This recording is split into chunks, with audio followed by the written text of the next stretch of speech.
Also got this gear change going on.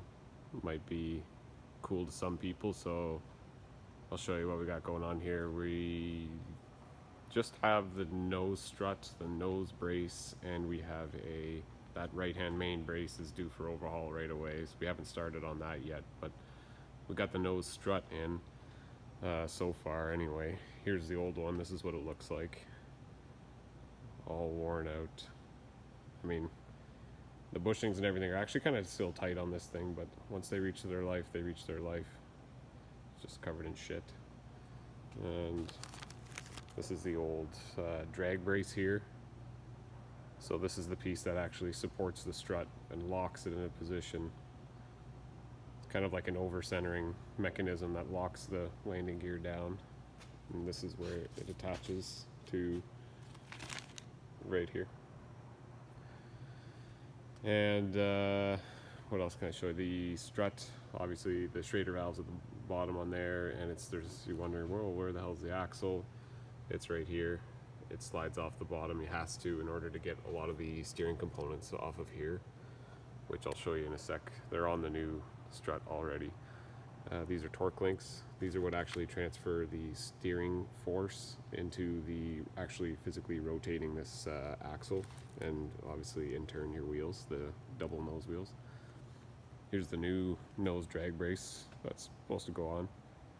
As you can see, it's way cleaner, fresh paint, fresh sealant on the fasteners. This is just like an anti-corrosion practice that's used in the industry. This is called Pro Seal or PRC. So underneath there would be a bolt head or a nut with a cotter pin locking it, and you just pile on PRC on the top of it so it doesn't corrode. And big serious pivot pins. These things, I don't even know what they're worth. They're just so beautifully machined though, and the tolerances on this, as you can imagine, are just so tight, but everything just has to be machined just perfectly. The actual pins here on the drag brace pivot are indeed the same size as the main strut pivot hinges, and I'll show you where that all goes here right away. So coming over to the new strut, we have to get access to the as you can see, it pivots right in line to here, which on the Saab is a freaking pain in the ass. I've got it all covered up now, but underneath, so we have to come over this rib in this panel, over this rib, and right where that line is coming, right there, I'm shining the light directly on, that's where the pivot is. It's behind this kind of foam stuff, the sound dampener. That is a pain in the ass to get to, let alone lock wire, especially with these trim cables in the way. And I barely fit through this panel. It's a pain in the ass. And the pivot for the drag braces it goes right there. It's much easier to get. And we've changed these bushings. There's phenolic on the inside for the pins to ride in. Coming down to the strut.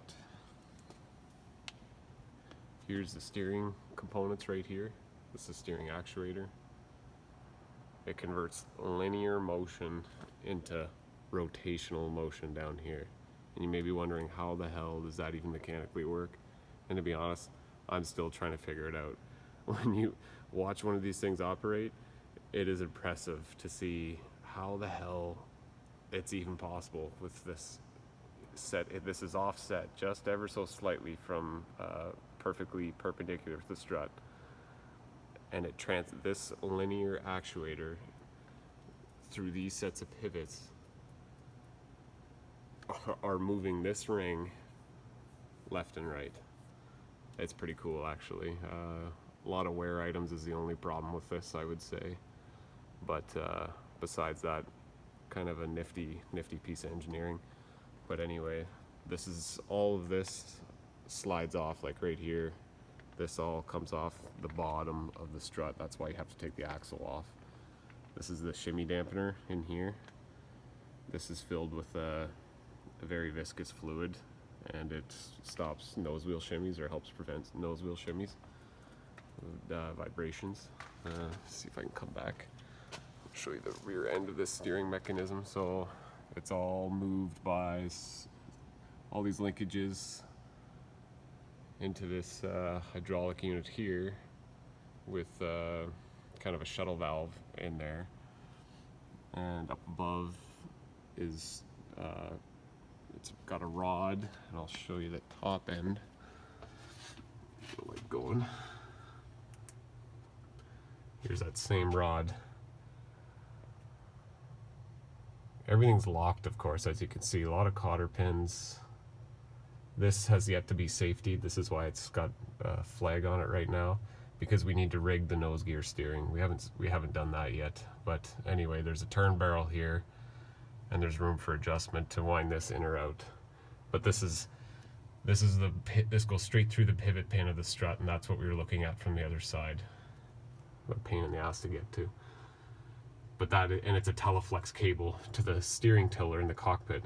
So it's just a solid Teleflex cable that moves in and out, and that all transfers mechanical energy into this thing, moving it that way, which turns the kind of power steering on, if you will, to that confusing piece of crazy shit down there.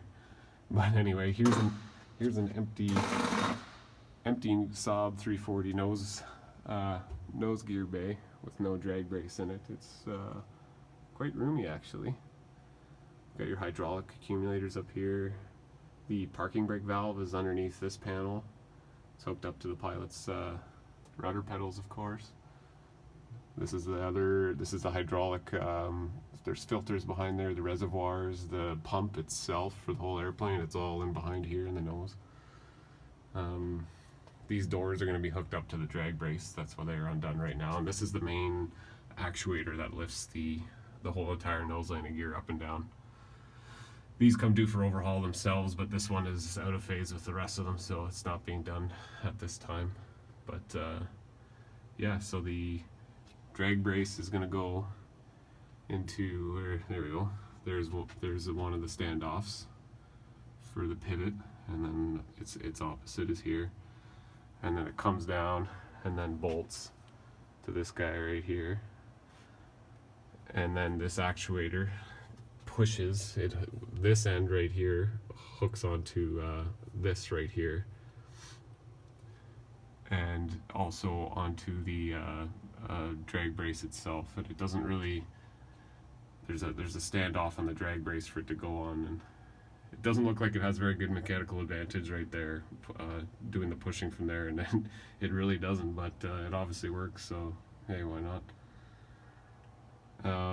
What else could I show you in here? Not a hell of a lot. It's actually a pretty straightforward gear assembly. The only pain in the ass thing is, like I said, locking this from the other side, like sticking my head in there, getting the lock wire on there. That sucks. But the actual pin through here, the big pivot pin, there's no nut or anything on this side. It's just the pin goes in, and all the shimming is done from this side. And this side, on the outboard side of this keel, has a nut. And then there is a very impressive, actually, laminate shims that are underneath the head of this, to get the right amount of free play side to side, because you don't want it loaded so tight. And there's this shim. Actually, I could show you one. This is the shim. It's actually a whole bunch of shims. They're a couple thou thick a piece, and this confused the hell out of us the first time we went to do this, because we were looking at it and like, what the hell, what are they talking about in the manual? This is all one solid piece. Well, no, it isn't. You can actually pry layers off this thing to get the shimming correct for your side to side on the main strut, and it'll be the exact same thing when we go to put this on. So I don't know, I thought that's an impressive piece right there, because like, I don't know how the hell they made that, but you pull off layers and they're the exact same. Anyway, pretty cool. And from the other side, real quick, access is through here, which is also where one of the oxygen bottles is. There's optional kits that have more than one, but anyway, this is where our Saabs only have the one, and this is where it lives right here. As you can see, all the oxygen plumbing and whatnot. And the nut for the right hand strut pivot is under this guy right here. So again, a giant pain in the ass to get in there and torque the damn thing. And got to get feeler gauges in there after all said and done to make sure the shimming is correct. But I'd say that's the only shitty part about doing this whole strut install is the access to those two main pins is kind of leave some to be desired, but whatever, can't win them all. Now then there's this side of the drag brace right hand pivot. Anyway, I just figured I'd show you guys what's going on here. Hopefully a few of you found this interesting. There's definitely more fun jobs than putting landing gear into airplanes, but it's not that bad really. This went reasonably well. It's all the other distractions that happen throughout the day that really slow you down and kind of turn this into a long drawn out affair. But anyway, hope you like it, and I'll see you when I can get you some more of some other stuff later.